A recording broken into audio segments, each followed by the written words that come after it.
Ey Türk oğlu, ey Türk kızı, uyan, uyan.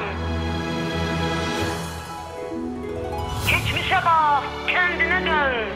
Daha güçlü olmak için, daha büyük olmak için. Uyan, uyan. Tarih yazan babaların haraylıyor. Büyük Turan kurmak için. Uyan, uyan.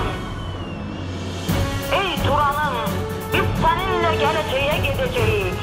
Biz seninle bin illere gideceğiz. Türk'ün şanlı tarihine çok zaferler sepeceğiz.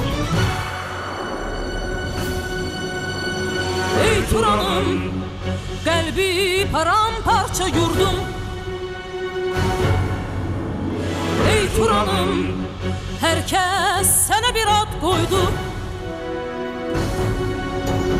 Ey Turan'ım, kalbi paramparça yurdum. Ey Turan'ım, herkes sana bir ad koydu. Etrafında helga kurup içeriden oydu diz üstüne düşürme için üzerinde hile dolu, tele dolu oyun kurdu. Etrafında helga kurup içeriden oydu diz üstüne düşürme için üzerinde hile dolu, tele dolu oyun kurdu. Qazaq, Qırğız, Türkmen deyip, Uyğur, Özbek, Tatar deyip, daha neler neler deyip, Türk'ten korkup onu daim parça parça bölenlerin, birbirine düşman edip milletimi sökenlerin, kabususan, kabususan, sen ölmezsen, sen ölmezsen, sen yaşarsan ey Turan'ım. Kabususan, sen ölmezsen, sen yaşarsan ey Turan'ım.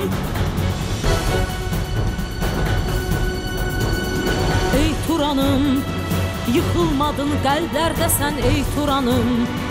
Milyonlarla Türk oğlunun, Türk kızının sinesinde sen döyünen bir yüreksen ey Turan'ım.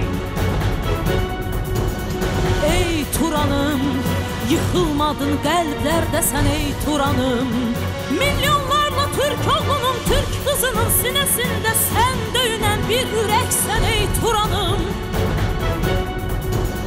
Denizlerden denizlere, Altaylardan Tasedlere, sen Türklerin yurt yerisin, büyük Turan vatanımsın. Büyük Turan vatanımsın. Ey Turan'ım, biz seninle geleceğe gideceğiz. Biz seninle bin illere gideceğiz. Türk'ün şanlı tarihine çok zaferler sepeceğiz.